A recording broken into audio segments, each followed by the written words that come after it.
Hi everybody, this is Johnny Vasquez, founder of New Stitch Today, and in today's episode, I'm going to teach you how to knit the Estonian Cast On.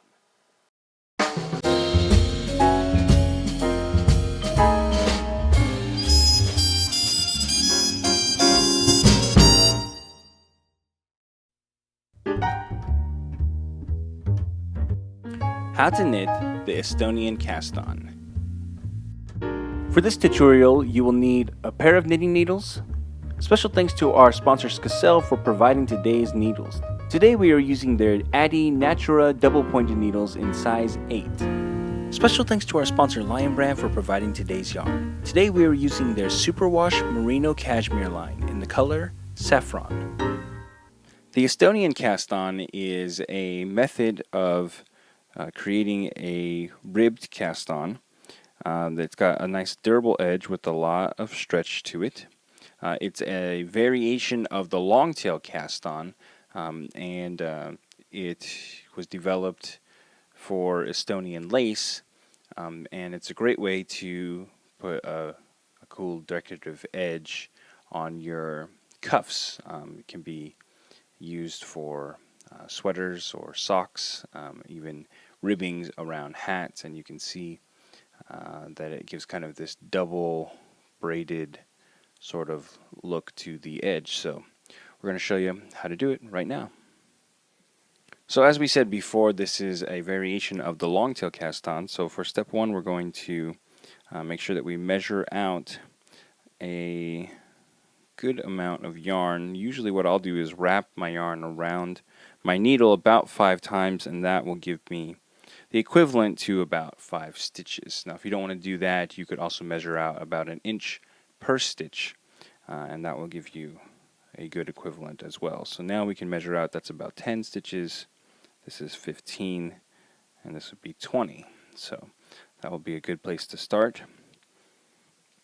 For step 2, we're going to take our yarn here, held at the point where we measured out to. We're just going to lay this loop into our hand, and we're going to close our fingers, our bottom 3 fingers, around the bottom part of this loop.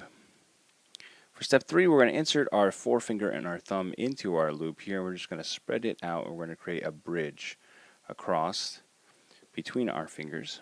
For step 4, we're going to do what I like to do to start my cast-ons, which is to create a twist around our needle. Now you could also use a slip knot here, but I don't really like how slip knots feel in our work. So let me do that again real quick. We're just going to place our needle on top, and then we're going to swing it around. So we're just coming around, and we've created the twist around our needle.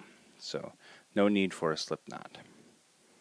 I believe we're on step 5. We're going to work like we would normally for our long tail cast on. So we're going to pick up the outside edge of our yarn here. The edge is going around our thumb. We're going to pick up in between the loop that's on our thumb.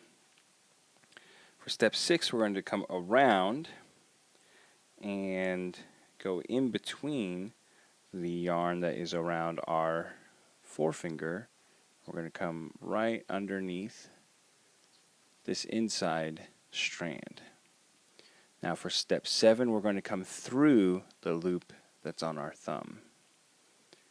And step 8, we will release our thumb and we will tighten down. Okay, now here's where the tricky part comes. We're going to, for step 9, we're going to release our thumb from the bottom strand, and before our thumb was coming so that the yarn was going from the inside of our thumb around to the outside. Now what we're going to do is we're going to pick up the yarn for step 10 by coming around through the inside. So the yarn, that strand that is connected to our needle, is now going on the outside of our thumb around to the inside. Okay. Now for step 11, we're going to pick up the inside strand that is over our thumb with our needle, and we're going to pull up. Now for step 12, we're going to go again over the inside strand on our forefinger, and for step 12, we will pull through the loop that is on our thumb. And finally, for step 13, we will release our thumb and tighten down. Now, we don't want to tighten down too tight, okay, because we want to be able to move our stitches along our needle without there being too much friction. So, what I usually like to do is to pull just to where I feel some pressure against the needle, and then I stop right then. And that should give you a nice, solid cast-on stitch. Okay, so we're going to repeat this sequence beginning from step 5, I believe, and going all the way through 13. So here we are back in our original configuration, kind of like a slingshot. Okay, and we're going to come under, over, and through, release and tighten down.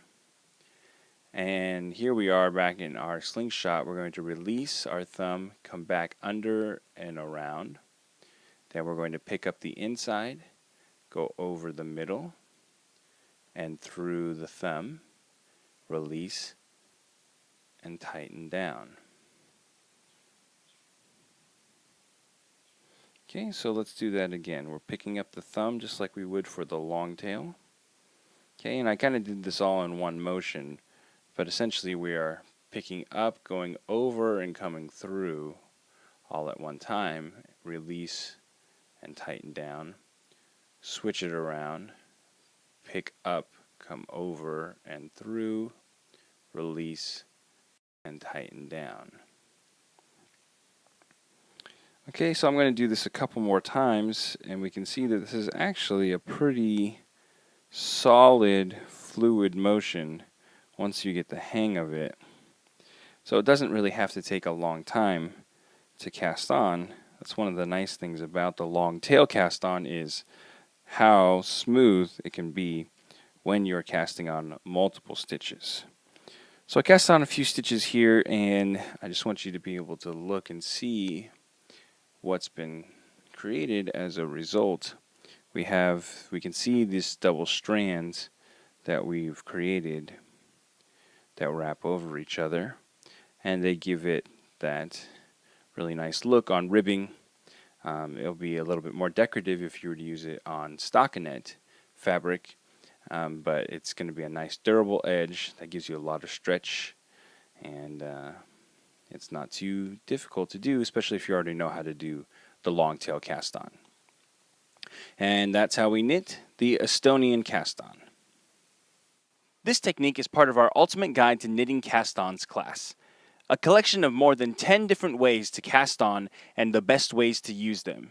You can get access right now at newstitchaday.com/classes. Want more New Stitch a Day? Check out our website at newstitchaday.com.